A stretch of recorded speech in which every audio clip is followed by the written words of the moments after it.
And that's why even when I hear Calm Down, that's one of those where it's like I don't know what the battle was between you and Eminem. Scoop DeVille is in the neighborhood also, man. Scoop, you produced this one. Yeah, man. And Scoop played it for me a while ago. And I told him, I said, Scoop, I need to jump on this song too. And he was like, lyrically, you can't handle it. And I understood him then, and I thank you for being honest with me. You know what I'm saying? But how does the song with Eminem and Busta Rhymes come together? Because there's absolutely no gimmick to you guys. When y'all want to go and do that pen, y'all ink runneth over. How did that come about?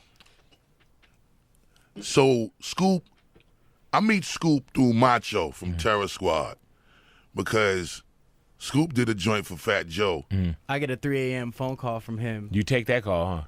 I didn't get it because I was asleep. Oh, and okay. I wake up to it. What you doing and sleep at 3 in the morning? No, come on. I wake up and it's like, man, he's like, yo, this record is crazy that you did for Joe, and we got to get in. Like, Happy New Year, congratulations. So, Yeah, I put the APB out on him. 'Cause when I heard the Joe record, I called Macho immediately. I like, whoever did this beat, I got to speak to him. That's dope. And you did work for Kendrick also. Yep. So Definitely. there's a connection here. And then the I Wanna Rock record with Snoop, that just had me stupid. Like, I just was like, I can't understand how he keep doing it The this impact way. of that record and everywhere, worldwide and on the East Coast, a lot of people just had, they really loved it. So everybody rapped on it. That record alone just had everybody buzzing off of what I was doing at the time. And then Joe hit me, and then after that, Bus, man. So when he gave me the beat, I was actually coming to see him to do a remix verse for I Wanna Rock. Yep.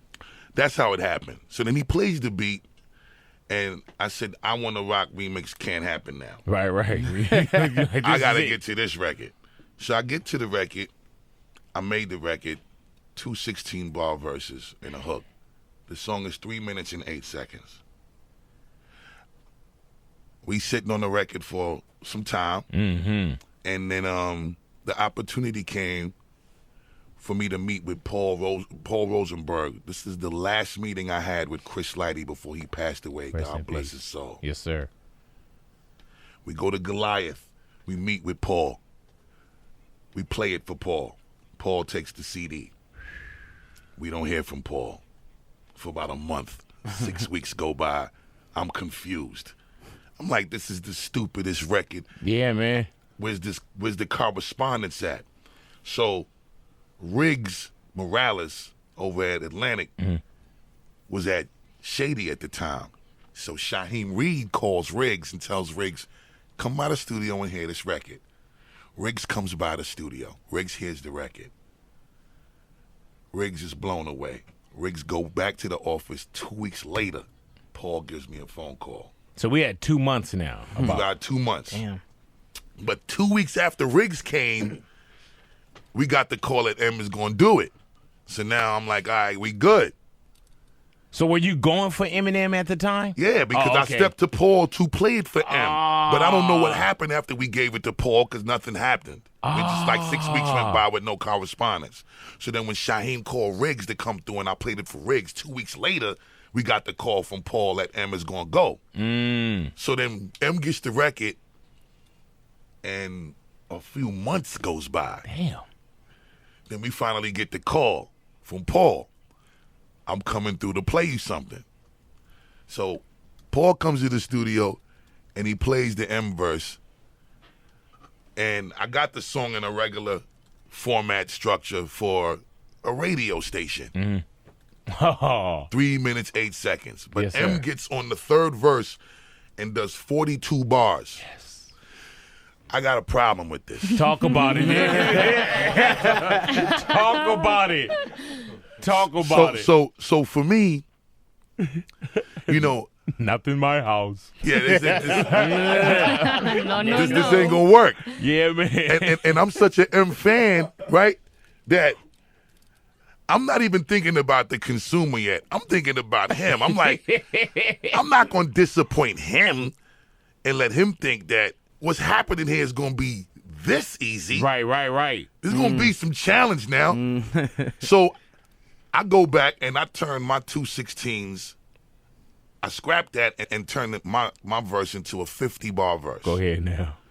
So now me and M scheduled a day to mix the song.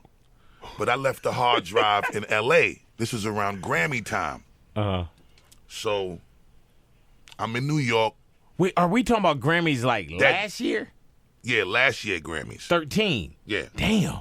So, Ain't no overnight. we were supposed to mix the record around a little bit after that. I would say like middle of March or whatever. And I left the hard drive in the crib out here. I get to New York. I get the date to come to Detroit to mix the record. But M want me to send the verse.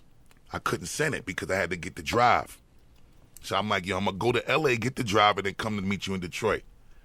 I get to Detroit. It's a snowstorm. We out there. We in the studio with M, 2-3 hours. M in the studio vibing. Then he started adding a couple of things to the beat. So I hollered at Scoop. I was like, yo, M going in on some production too. Like he adding some little things here and there. So you cool with that? Because, you know, I don't want you to hear something happening with your production that you ain't in tune with. He was like, nah, just send it to me. Let me hear it. You know, M is a producer. I'm a producer. Whatever. If it's going to bring the best out of the record, let's do it. I'm like, cool. So about 5-6 hours passed by. And, you know, M heard the verse. And M is like, he's a crazy motherfucker. He's a motherfucker. He's a motherfucker. And I'm like, okay, we gonna mix the record? Nah, we ain't mixing the record. Like, damn, I'm in the D, snow blizzard, hotel expenses, airfare, Yeah. car service, and we not mixing today? Nah, man. I gotta make this little adjustment because I feel like my energy ain't matching yours yet. Oh, wow. All right, cool. I leave the studio. I'm excited now. I'm like, yeah, we pushing this envelope now. M want to go back and change something. I had to change something. So I get back to New York, and I'm just waiting. About another month passed by. Jesus Christ. I get the verse back. Hold on, is the record done now? Because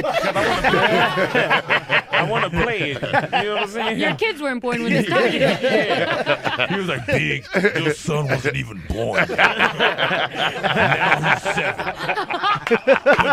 7. Long story short, Big, we got the record. All right, so you in the D. Nah, so I go home, and then he's, you know, after about a month and a half, he sends the verse back, and, you know, I played it for the immediate circle, and everybody was like, yo, this is it. No more going back and forth. We got to get this to the people. So it's time to mix the record now, right?